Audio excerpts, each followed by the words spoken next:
TV조선 최지연이라고 합니다. 어제 위안부 합의 발표가 있었는데요. 대통령께서 과연 만족하실 만한 수준의 위안부 합의 결과가 이루어졌는지 지난해 12월 28일에 비해서 만족하실 만한 수준이었는지 묻고 싶고, 그때 청와대에 오신 위안부 할머니들 취재해보니까 재협상이나 보통 파기를 주장하셨는데 어제 그 수준의 합의 결과는 나오지 못했습니다. 그거에 대한 대통령의 생각 궁금하고, 또 사드나 원전이나 다 절차적 정당성을 먼저 주장을 하시는데 그거에 비해서 이제 지난 대선 때 공약으로 내세웠던 정책은 결국 실현되지 못한다는, 공약은 실현되지 못하고 있다는 평가도 나오거든요. 절차적 정당성만 주장하고. 그래서 그거에 대해서는 어떻게 생각하시는지 좀 궁금합니다. 질문을 하나만 선택해 주시면 됩니다. 하나만 선택해서 다시 한번 해주시기 바랍니다. 그럼 대통령의 선택에 맡기겠습니다. 아까 위안부 할머니들 문제에 대해서는 질문의 요지가 무엇인지요? 어제 위안부 할머니들이 만족할 만한 수준의 위안부 합의 결과가 나오지 않은 것 같아서요. 대통령께서는 만족할 만한 수준이셨는지, 그리고 재협상이나 파기는 불가능하다는 입장을 천명하셨는데 어떤 과정을 통해서 그런 결과를 도출해내신 건지 궁금합니다. 예, 만족할 수 있겠습니까?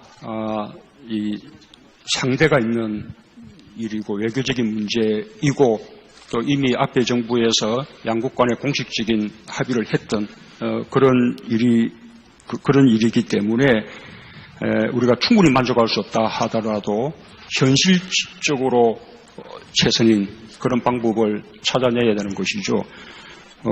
그런 방안을 이 정부가 발표한 것이었다고 생각합니다.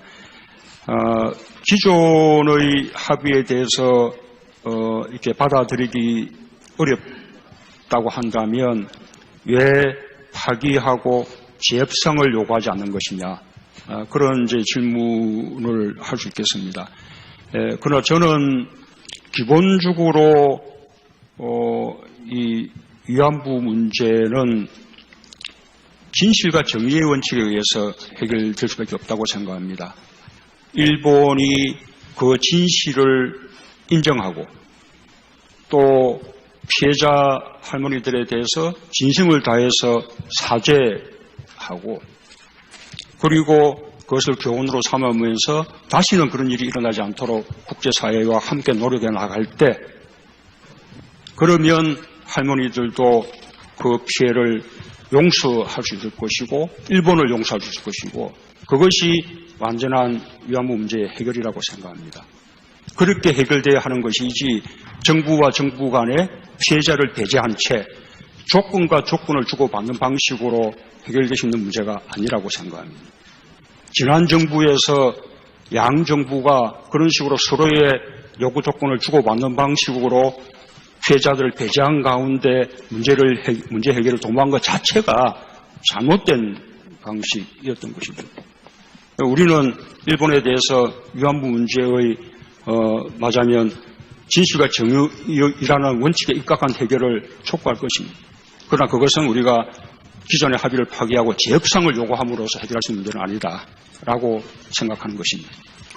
예, 우리 기자 여러분 질문은 우리 처음 약속대로 한 가지씩만 해주시기 바랍니다. 예, 다음 질문 이어가겠습니다. 맨 끝에, 예. 네, 광남일보의 맹인섭입니다.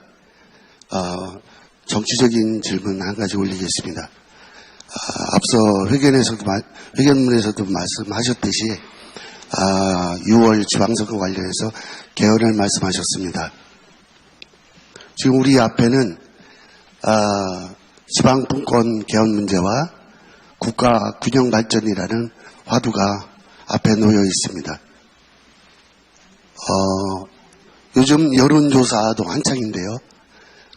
지금 문재인 정부 앞에 지방분권 개헌과 지역 균형 발전이 두 마리 토끼를 함께 잡아야 되는 일정이 상당히 빡세 보입니다.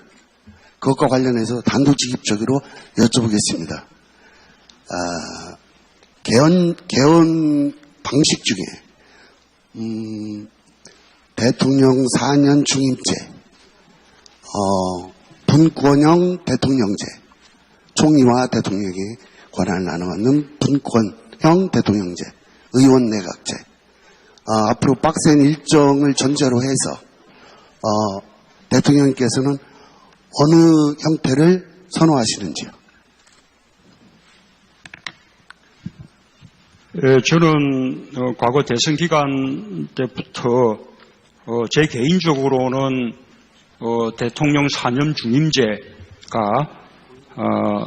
가장 바람직한 어떤 방안이라고 생각한다는 것을 말씀드린 바 있습니다. 아마 국민들께서도 가장 지지하는 방안이 아닌가 생각합니다. 다만 그러나 저는 제 개인 소신을 주장할 생각이 없습니다. 개헌을 할 수 있어야 되기 때문에 개헌안에 대해서는 국회의 3분의 2 찬성을 받을 수 있어야 하고 또 국민투표에서 통과돼야 합니다. 그래서 국회가 동의하고 또 국민들이 지지할 수 있는 그런 어떤 최소 부모들을 찾아내는 것이 필요하다고 생각합니다. 그런 어떤 최소 부모 속에 지방 분권 개헌은 너무나 당연하다고 생각하고요. 또 국민들의 기본권을 확대하는 개헌도 저는 당연한 일이라고 생각합니다. 중앙 권력 구조를 어떻게 개편할 것인가라는 부분은 말하자면 많은 의견들이 있을 수 있는 그런 부분입니다. 그 부분에 대해서는 가장 지지받을 수 있는 방안을 찾아낼 수밖에 없는 것이고 만약에 그 부분에 대해서 하나의 합의를 이뤄낼 수 없다면 그 부분에 대해서는 또 개헌을 다음으로 미루는 그런 방안도 생각해야 할 것이라고 생각합니다. 어떤 선에서 우리가 합의를 이룰 수 있을 것인지 국회와 긴밀하게 더 협의해 나가겠습니다. 예, 정치 외교 안보 분야 일단 1라운드 마지막 질문입니다.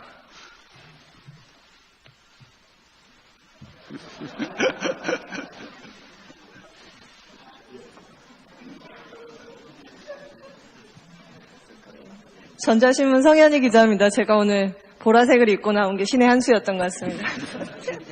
네, 질문하겠습니다. 그 지방선거 전후로 해서 단행된 청와대와 2기 내각 구성 방향에 대해서 구상하시고 계신 바 있으면 좀 듣고 싶고요. 그리고 한 가지만 더 하겠습니다. 올해 경제 성장률 3%대 전망하고 있지만 사실상 글로벌 평균 성장률은 4%잖아요. 그래서 격차가 계속 벌어지고 있는데요. 혁신성장 분야에서도 사실 소득주도 성장에 비해서 문재인 대통령의 어떤 문재인표 정책이 뚜렷하게 보이지 않는다라는 지적도 좀 있는 것 같습니다. 오늘 그 신년사에서도 창업 지원하고 그리고 스마트 시티 등을 얘기를 하시긴 하셨는데 사실 그건 지난 정권에서도 좀 다뤘던 의제이기도 하고요. 그래서 혹시 장기적으로 좀 대한민국의 성장을 동인해 나갈 구체적인 묘안이 있으신지 궁금합니다. 예, 그 부분은 저보다 우리 정책실장께서 답변하셔야겠는데 우선 앞에 성장률 부분을 이야기하자면 이제는 우리가 이 상당한 이 경제 성장을 이미 이룬 상태이기 때문에 지속적으로 고도 성장을 해 나가기는 어렵다고 생각합니다. 이 세계 평균 성장률이 우리의 목표가 될 수는 없는 것이고요. 우리가 이제 OECD 국가들 가운데서 우리가 상위권의 성장률을 유지할 수 있다면 저는 그것은 만족할 수 있다고 생각합니다. 이제는 2% 또는 3%대의 성장을 말하자면 우리의 새로운 어떤 그 노멀한 상태로 받아들여야 하지 않을까 생각하고요. 우리의 잠재 성장률을 최대한 높여서 실제 성장률을 잠재 성장률과 부합하게 만드는 것이 목표라고 생각합니다. 그렇게 본다면 우리 지난해에는 지금 3.2% 정도 성장률을 이루었을 것이라고 지금 잠정적으로 판단하고 있는데 새해에도 3% 정도 성장은 지속할 수 있지 않을까 그렇게 생각합니다. 그리고 앞으로 계속해서 성장해 나갈 수 있는 산업정책 이 부분은 우리 정책실장님 설명 한번 하시겠습니까?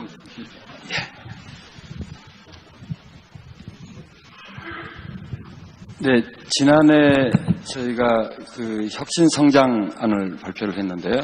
이 정부의 성장의 두 축입니다. 일자리 소득을 통해서 수요 창출을 통한 성장, 그리고 공급 측면에서 산업 분야의 성장을 지난해 12월에 발표를 저희가 했었는데요. 과거하고 다른 부분은 과거에는 특정 산업을 국가가 이끌어가는 형식의 성장 정책이었다면 이번에는 지자체와 민간 부분에서 선정한 선도 산업을 정부가 지원하는, 다시 말하면 정부가 끌고 가기보다는 민간 부분에서 제한되는 부분을 정부가 지원하는 사업 주체별 또는 사업별 성장 전략입니다. 그래서 이미 아까 대통령께서 언급이 있으셨습니다마는 스마트 시티 또는 자율주행차, 드론, 재생에너지 이런 부분은 이미 많은 기업들이 지자체와 협의해서 사업 준비를 하고 있는 걸로 그렇게 알고 있고, 올해는 상당한 그런 부분에서의 성과는 쉽게 나타나리라고 봅니다. 또 하나 추가로 말씀을 드린다면 이러한 새로운 성장 동력들이 만들어지기 위해서는 기본적으로 노사합의, 특히 노사정민까지 포함한 사회적 대타협이 매우 중요하기 때문에 1월 중에 사회적 대타협에 관한 기구가 우리 노사정위원회가 출범이 되면 그러한 저희가 계획하고 있는 또는 민간에서 계획하고 있는 선도 사업에서 노사 대타협을 통해서 일자리도 만들고 또 새로운 사업 또는 산업을 일으키는 그런 좋은 사례를 만들려고 예정을 하고 있습니다. 네. 그리고 성현아 기자님. 청와대 및 2기 첫 내각 번째 구성. 질문이 네. 청와대 2기 개편에 청와대 대한 및 2기 내각. 2기 내각. 예, 저도 굉장히 관심 있는 2기 질문이라요. 내각 구성 방향성에 대해서만 간단하게 부탁드립니다. 예, 그 부분은 지금 질문 자체가 뜻밖입니다. 아직 아무런 생각이 없는 문제에 대한 질문이었습니다. 예. 예, 다음 이제 경제 분야로 질문이 넘어갑니다. 우리 이 경제 분야와 관련된 질문을 하실 기자분들께 손들어 주십시오.